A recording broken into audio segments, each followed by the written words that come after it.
Hey folks, welcome back to the Portable Gamer, welcome back to Farming Simulator 17, and welcome back to the Western Shore. It is 9 at night on day 3 of summer, so it is a few hours from the last time we worked here on the farm. I've been working off camera trying to get this grass put up. I got the two fields up top. Let's turn this back on. In fact, let's just go to the map. It's easier that way. The two fields up on top are 68 and 65 up on top of the hill. I got those put up. I got 56 and 57 put up, and I got about a third of 58 put up, and I'll show you where those are. We reserved 50 for silage, 51 for hay, and 49 is our straw. So we're going to be baling today, but I wanted to show you the progress that I made. Now with seasons, everything is broken into thirds, and we are in the middle third of summer right now. Nothing is going to happen overnight because day 4 is still the middle third. I'm concerned that our grass is going to grow overnight between the 4th and the 5th day of summer. So I want to have fert on there before it grows. So we have, as we did for first cut or after first cut, that we have 2 layers on it when it goes to first harvest stage, and then that we can put a third layer on it so that we can have triple fertilized grass. Although, well, we'll talk about that in a minute. Right, so here is pit number 1. It's at 199,730,000 liters. Obviously has not been compacted yet, but I'm told the capacity for this is 200,000. There's 200,000. And then around the other side, we'll run right through here. We've got hop. We've got, I want to say about 200,000 in here. 227. And it looks like it can hold at least another 227. But we don't have that much more. We've only got the rest of field 5/8. So I think this will max out about 350. In the future, we're going to use this pit exclusively. I'm pretty sure this can hold almost an entire grass harvest, less what we reserve for baling. And it's a lot easier to get into than the other one. Although, let me show you this. Let me show you something. Let me show you this before we get to work baling. Right through here. There is a cutout in the fence. Pardon me. There's a cutout in the fence right here. I don't know if you're meant to drop silage through this gap or potentially drive from here directly onto the top of the silage. With this angle here, I thought you could go from this level where we are right now and then straight across. Pretend we're not dipping down. We would just go straight across, and the level of the silage would be the same level as this right here.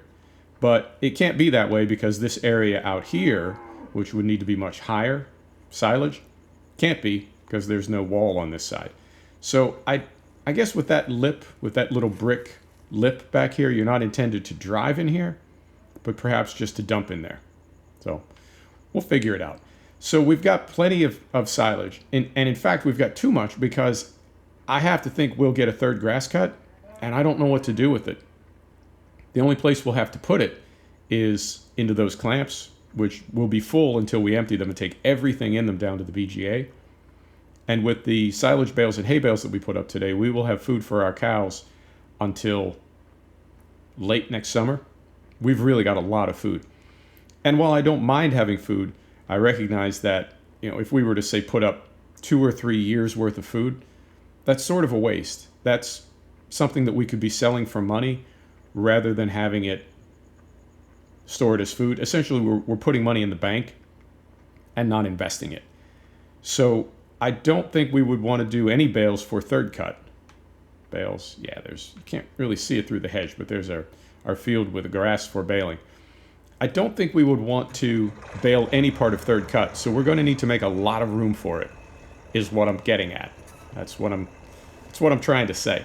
So what I'd like to do now is bale this row and count how many bales we get and try to estimate how many bales we'll get from this field. I think just clearing out some room, we already have 7 or 8, and we're not going through a ton of straw. So, all right, let's just get to it. That goes there. Cruise control there, and here we go. And what I want to do is, depending on the output, the bales from this field, like how many we're making when we get to, say, the midpoint of the field, from that point on, because we still have our Mengele loading wagon over in field 5/8, waiting for the rest of that grass, we can bring that loading wagon over here, pick up straw, and take it straight to the composter. So we've got some possibilities, but essentially what I don't want to do is, I mean, I contemplated not even doing third cut, just leaving that grass to essentially die in the fall. But that seems kind of reckless. You know, as much as we hustle up to make money in this game. Sir? There he goes. There he goes. As much as we hustle up to make money in this game and, you know, doing all that work off camera, trying to get everything in by tonight, to leave possibly 200 to 300,000 pounds of sellable product in the field to just die in the fall, that seems a bit reckless. That doesn't, you know, it's not really keeping in the spirit of our hustle. And I'll tell you something else that happened that was really funny. Off camera while I was working, I got the notification that the JCB needed an oil change. And for the first time ever on any farm sim, I thought, man, I really don't need this delay right now. I have too much to do before the sun sets. And it struck me that there are farmers, I'm sure, all over the world right now saying exactly the same thing. I follow the Millennial Farmer on YouTube. He's in Minnesota, I believe. And what's great about seeing the way he farms, what's happening right now? Why is nothing moving? Sir? There he goes. What's great about his channel, what fascinates me is it's like all they do is solve problems. Every week, something breaks. You get a flat tire. Something tips over. Something spills. Something happens every week and they have to deal with it. And I think, yeah, that's farming. Anywhere in the world. Anywhere in the world, if you're a farmer, so much of your life is just dealing with the unexpected and solving problems. And so when I saw that oil change warning, you get 45 minutes, but when I saw that warning, I thought, yep, this is what it must be like in real life to be really hustling to get something done by a certain deadline and to realize, like, nope, anything that goes wrong, any delay is going to prevent me from achieving that goal. So it was a very kind of a humbling moment, but I really liked it. It was very immersive. And also I found the optimal speed on that loading wagon with the blades that load up.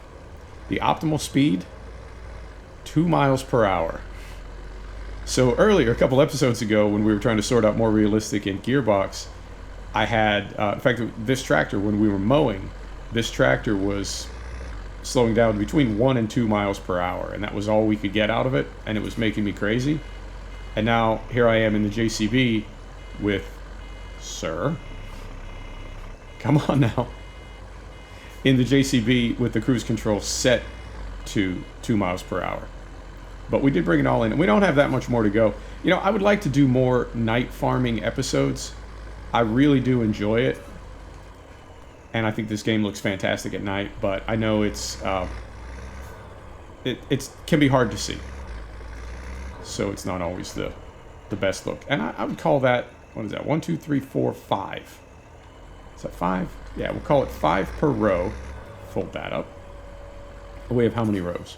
1, 2, 3, 4, 5, 6, 7, 8, 9, 10, 11, 12. God, that'd be 60, but they do get a little shorter up toward the top.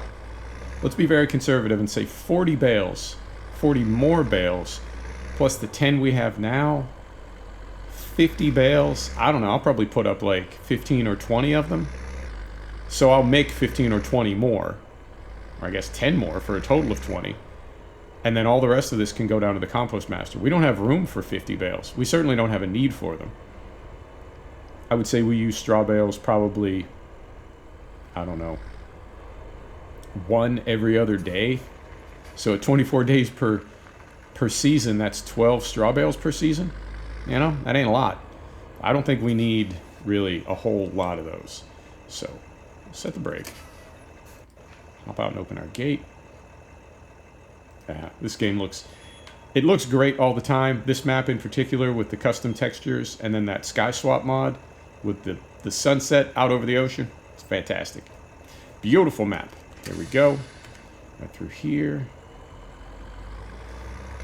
I thought about third cut, and I thought, you know what we could do is off camera.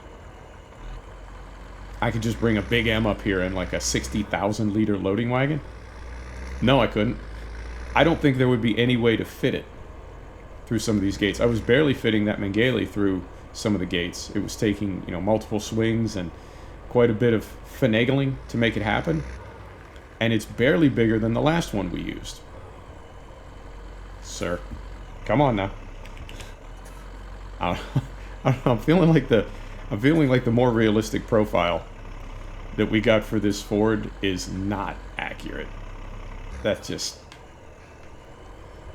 seems, you know what I mean? Seems like this thing could go up a hill pulling a baler. Maybe I'm wrong, but it certainly doesn't. We'll go to the other end of this road, come at it from that side.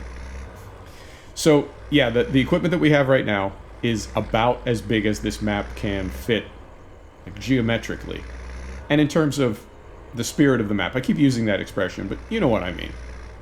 We could do a lot of things. We could run a Big Bud. We could run a Zarian. That's not the spirit of the map. Oh, let's try not to drive over that row. This row I knew I'd have to drive over, but that other one I was trying to avoid. Just pretend you didn't see that. So I feel like the size of equipment that we're using is in the spirit of the map. And I think I'm going to keep using it. And as far as, something like a big M off camera. Sorry, I was concentrating there. Something like a big M off camera. Nobody will know. I would know. And that's not what we're about. So let's just stick with what we've got. I am going to buy a new tractor. It'll probably be here, if not next episode, then the one after that. And it's going to be to prep the new field that we just got, the big field. And also field 4-8. Yeah, this is what it gets a little tedious, I must say. And I'm not even sure with... Nope, we want that up, we want that up. Too many buttons. We want that up. Well now... Nah, alright. Trying to think how we could get up the hill without having any draw on the PTO, but we got grass in front of us. I don't want to just drag the baler over it. With a little momentum? No, momentum gone. You have no momentum. So this is really the row I want right here. But yeah, this is really just maddening, crazy making, and it seems to be primarily this T-dub that gives us these problems. So maybe the person that wrote the MR XML was, you know what I mean, a little on the stingy side with the power. No worries. Here we go. So I want to say we've got about 45 hay bales and about 45 silage bales already put up. Plenty to get us through the rest of this year and part of next year. A little too far there. Like so. So we won't need too many more, but I did want to at least get a few more. Just not that many. Not the whole field. And then everything that's extra we can take down to the compost master, which is, if anything, it's most convenient to these fields because it's right down at the end of Bramble Lane and then to the left. Third cut, I guess we could just take all of third cut down to the compost master. The problem is the consumption rate for the compost master. I wouldn't say that it's slow, but in the time that it takes us to come back and pick up another load of grass at 25,000 liters, it hasn't emptied out 25,000 liters. And so we'd end up either accelerating time at the compost master or just sitting around a lot, tabbing in between tractors a lot. So I don't know that that's perfect fix. Maybe a combination. Maybe some goes in the clamp, some goes to the compost master, some goes here, some goes there. I don't know. We'll figure it out. And was there one more thing? I guess we could take it to the clamps at the BGA, but that seems as far away as it is, and with the reduced volume, because even though the roads are bigger once we get closer to the docks, The roads up here are small, so we couldn't use a giant 40 or 50 or 60,000 liter loading wagon and still get it through the gates and get it off the farm. We could drive that around down toward the docks, no problem. It's just getting off the farm and getting down to the docks that would be the problem. So I think we need to use like a 20 to, I don't know, 20 to 25,000 liter loading wagon, and that's a lot of trips all the way down to the BGA. We could try setting it up on course play. That would certainly speed things up, but it would still, we'd still have to stop it when we get down there and unload it manually. And we would also have, I guess we could lease 2 of them and have 2 tractors going, so I could have 1 tractor en route while I load one up here, and because they're going in a circle and would never interfere with each other. Let's do this. Not super realistic, but let's do this. And perhaps the end of this row on the other side is enough to finish this bale.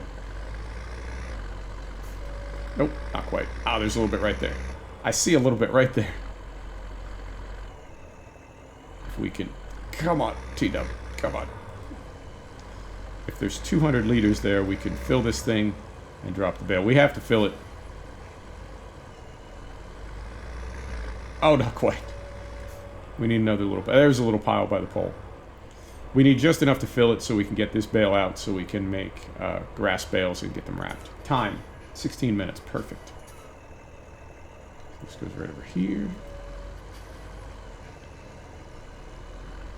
There's 3,000. Lift that. Drop that. And let's do a count. How many did we get? 1, 2, 3, 4, 5. And how many rows? 1, 2, 3, 4, 5, 6, 7, 8. So that would be 40. So yeah, about the same as the other. I mean, it's a smaller field. Smaller than the field with the straw in it. But still, the math holds. Okay. That works. And we'll do just the same thing here. Probably 1 row and then wrap it. Just to make sure everything's working properly. And then I will... I'm just going to go right through the center of this. Again, this row is too big. I know it's too big. But that's just how it ended up with the rake.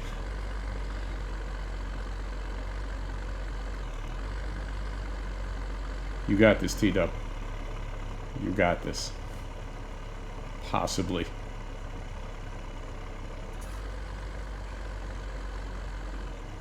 Maybe. Come on now.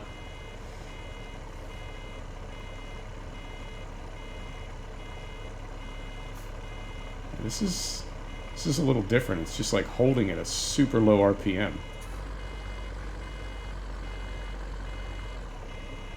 Yeah, this is new and different.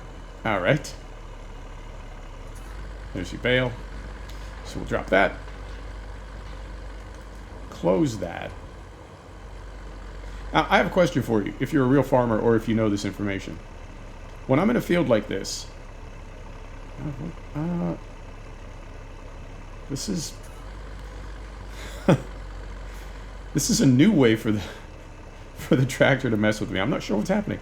It's like it doesn't even want to move. All right. I mean, we'll be at the end of this row momentarily. We don't need to go like this for too long. I'm just not sure what the cause of that is. We're on relatively level ground. It could be because of the thickness of the swath that we're picking up. I don't know. I don't know. Too much PTO power requested. I know more realistic, depending on the mass that you're trying to work with, will draw a realistic PTO power. So perhaps just the amount of grass that we're trying to pick up is so heavy that it's, you know what I mean? Beating up the PTO. Oh, be happy to be done with this row. Here's my question.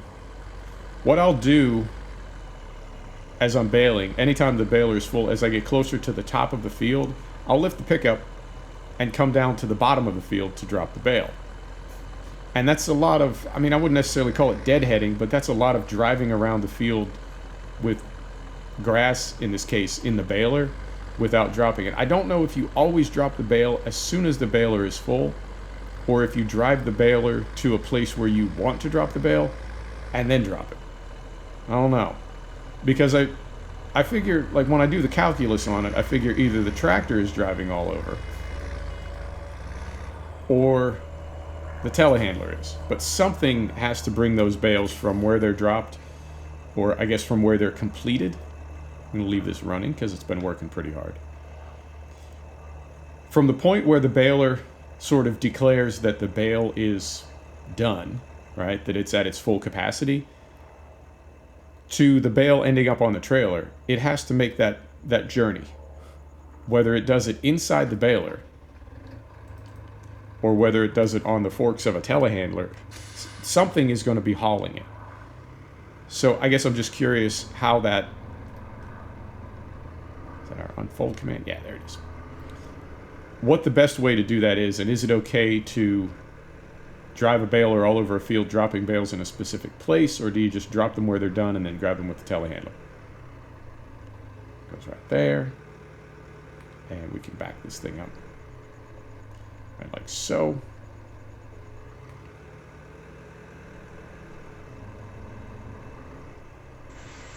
Nice slow animation. There's no hurry on that one. I really like that. When I was sputtering along at 2 miles per hour with our loading wagon, I was thinking how chill this game is and how it forces you to be chill when you play it. There's really no way to rush this game. Well, I mean, there's plenty of... You can cheese it. You can, tweak the XML and give yourself a 10,000 horsepower tractor. But I really prefer this style. Unload round bale. Indeed. Like so. Beautiful. All right, so we'll wrap this bale and then we're going to call it, and I'll finish up the rest of this off camera. How can I... what's the best way to do this? I guess I can come at it from above.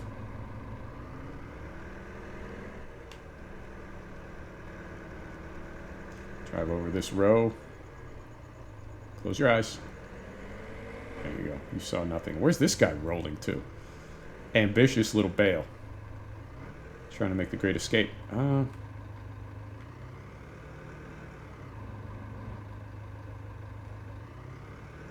Sir? God. How realistic? More realistic. Yeah, we are unable to back up. That's I'm going to go ahead and call that not realistic. Because I know low gears. Even I know. I'm a city boy, and even I know that reverse gears are just about as low as they come. You can turn the earth with low gear in a tractor. So, I ain't buying it. All right. Line this up just like that. Just like that. Beautiful. Pull around here. Drop this. You know what? I don't want to drop it there. It's too close to the gap. And we're going to have to drive back and forth through there with the baler. So let's pull this over here. Time, 24 minutes. Perfect. So what do we get? We got 2 bales from one row. These are kind of short. 2, 4, 6. 1, 2, 3, 4, 5, 6, 7. So about 30 bales from this field. So yeah, I think I'm going to do no more than 20 bales from each of these fields. Hay, silage, and straw. No more than 20 bales from each. I'll put those up, and the rest is going to the compost master. Like that. Like so. Okay, so we've got our numbers now. And I would estimate, I don't know, another 1 to 2 hours I have. I'll finish in the dark. But we'll start again then. Let's do this. Let's start in the dark. Yeah, we're going to need to work tomorrow. I was thinking perhaps we could skip tomorrow. But we will want to work tomorrow, day 4. So our winter canola... you know what? We can check right now. Can we plant our winter canola on the 4th, or does it have to be on the... Yeah, 5th day. Okay, so I might skip the 4th day. I'll get all this put up tonight. And then the next day that we pick up will be the 5th day, and we'll be trying to get some fields prepped and get some canola in the ground. Yeah, that works. That works. There you have it. Let's get back to our glorious sunset.